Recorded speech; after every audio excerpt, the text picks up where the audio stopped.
Yon guys, good morning. Welcome back to Nick Nok Talk, no? So, tagal na natin din nag-vlog, but today may reviewin tayo ngayon na mga bago natin akuha na Funko Pop. Kaya stay tuned and watch this episode. See ya!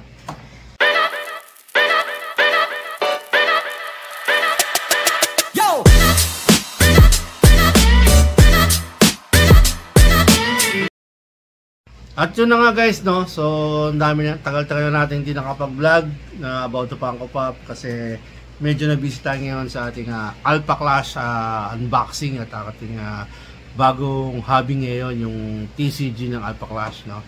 So, pasensya nyo na, medyo may electric medyo maingay. This will be short and quick na natin pag-review natin sa mga bagong acquired natin, no? Almost to naman mga bagong Funko Pop at medyo meron tayong nakalusot sa atin, no, na hindi ko na monitor, pero it's okay kasi nakakuha pa rin naman tayo ng ibang pyesa o ibang pop na kailangan natin. Pero before that, no, ano muna tayo doon sa ating nakuha na nagbid tayo, no, nakita natin yung isang kailangan natin ng Funko Pop, which is this one, yung Pegasus.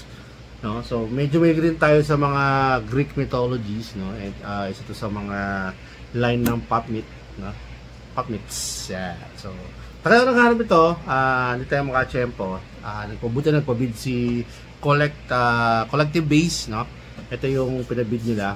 So nanalo naman tayo, nakuha natin to, nabid natin ng 700 pesos. So kakaiba to, mas susunod to kasi siya yung Pop Culture. Yeah, so I think Australia ba to? Correct me if I'm wrong, galing pa. So, nakuha natin 700 and I check it doon sa ating Hobby DB pricing. Isilipan natin ng mga price ng Funko Pop and current ngayon ng gantong Pegasus na Pop Kocha, ay hulaan nyo kung magkano. Hindi nyo alam, no? Silipin nyo lang. Hindi. Ang price ito is $90 right now. So from 700 pesos nakuha natin ito na sa Pop Kocha. Ay, sa Pop Kocha nakuha natin ng ano siya, ng 700 pesos, and then yung current value niya is $90 sana. So medyo mataas yung price, no? Taka ako, medyo konti nag-bid, no? I don't know kung meron sila or hindi na trip, pero ako trip natin to si Pegasus. Basta Greek mythology, kung magalabas nga sila mga zoos na hindi Disney, na yung myth talaga, kukumpletohin ko yun kasi isa ako sa addict fan ng mga Greek mythology. Okay? So ito, si Pegasus sa mga nakuha natin. And then nung kinuha ko to, kinilaim ko, luckily dumating na yung mga pre-order natin, no? Galing from Pillbars tayo nag-pre-order. Yun lang nga, meron pa akong hindi nakuha, pero ano ba nangyari doon? Tingnan naman kasi marami. Sinigil ko lang yung pinaka gusto ko, which is si Apocalypse. Ayan, si Apocalypse, no? So first Funko Pop ni Apocalypse, no? Ito yung X-Men, yung blue labeled, no? So, Apocalypse, kinuha natin to, Age of Apocalypse, yun. Age of Apocalypse. Yung kuha niya yung Age of Apocalypse, sana magkaroon siya ng version in the Age of Apocalypse, no? Pero okay na rin to, at least meron tayong Funko Pop na Apocalypse, no? Yung Sinister, wala pa ako, hindi kumuha kasi meron naman tayong dating Sinister na, pero I'm planning to get that. Medyo bumabawa ng presyo, kaya okay lang, no? So, tong Apocalypse, tatlo to, no? Yung meron siyang comic cover, which is si Wild Child, yung version ni Sabretooth, and then si Blink, si Sunfire, and then si Apocalypse. Gusto ko yung lahat yan, pero nakuha ko dito dalawa muna, no? So si Apocalypse right now, SRP syempre, $675, then $12 ang natin sa ang price ngayon. Medyo mababa pa kasi bago pa lang, pero let's see, tingnan natin kung tataas siya, no? Si Apocalypse. And then nakakuha tayo ng Sunfire. Iyan, ito kinuha tayo. Ang ganda na yung tsura niya, nakita niyo, no? May translucent siya ng konti pagkayel. Ang ganda niya, no, actually, yung Sunfire. Pilihan ko siya si Blink o si Sunfire. Si Blink medyo mabigat, pero kukunin natin yan. Kinapos lang tayo ng budget that time kasi nagkasabay-sabay, no? Kasi meron unexpected na akong nakita. Hindi unexpected actually. Na mislook ko, no, 2 weeks ago yung pop na to na pinagisihan ko na malaki, no? Mamaya malaman niyo kung ano to. So tong Sunfire, since SRP lang to, this is also $12. So nakuha natin ng 675, no? So lugi tayo ng 3 pesos, okay? So yun pa yun ako sa Apocalypse. I hope siguro by time na ma-film ko to, nakuha natin si Blink, and hopefully yung iba pang mga X-Men na nakulang natin, no? So ayun. And then yung finally na sinasabi ko, buti na lang medyo sumerte ako pa rin, no? Kasi nilabas na pa nila yung Arcane na Funko Pop, which is I missed. Hindi ko alam na meron palang Arcane na nilabas. So that's 2 weeks ago nung binili ko to, no? Ang malungkot, naglabas ng Jinx, no? Etong dalawang laging ubos. Buti na lang may natira pang Vi, no?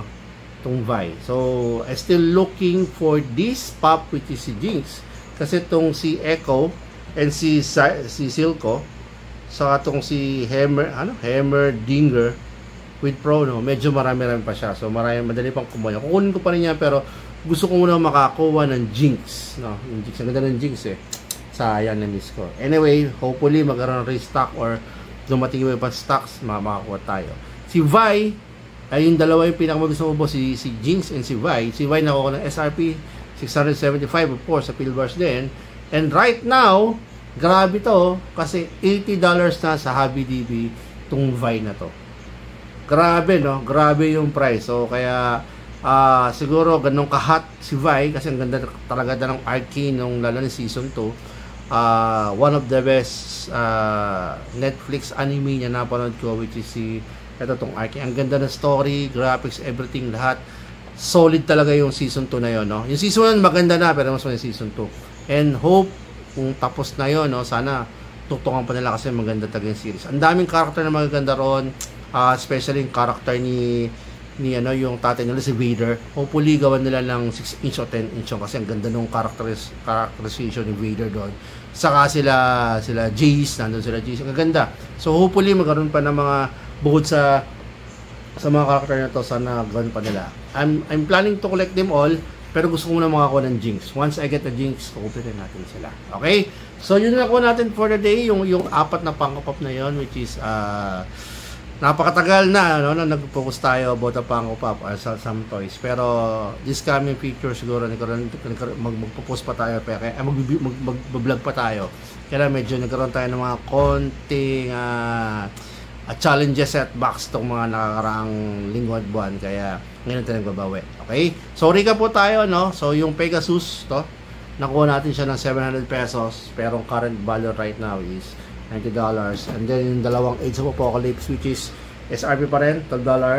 And then si Vi, na nakuha natin ng SRP season 7 right now, trending sa HobbyDB ng $80, no? Kaya kung papansin nyo, ang total na nakuha natin is value nito na nag-announce natin is $2,725 that day. But right now, the current value, which is Pegasus $90, so lumalabas, conversion sa pesos, 56 pesos versus $1 is 5,040 pesos.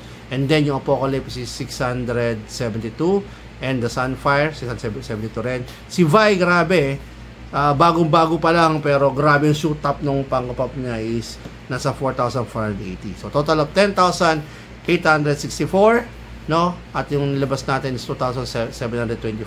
So gain tayo ng limpak-limpak na salapi, hindi naman. So malaki ang gain natin, sa around 8,139 pesos yung gain natin sa collection ng to, no? Kung hindi bababa siya. Pero right now, I think itong Vi, pataas pa siya, pati yung Pegasus, hopefully, no? Sa inyong Apocalypse, yun yung pinaka-hot sa Apocalypse sa series na sana tumas din siya. Okay?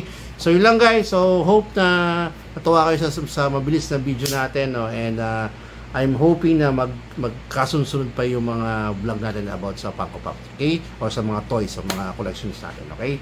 So again, guys, this is Nick Tok saying take care, no? Ingat po kayo. Happy hunting. God bless. Bye!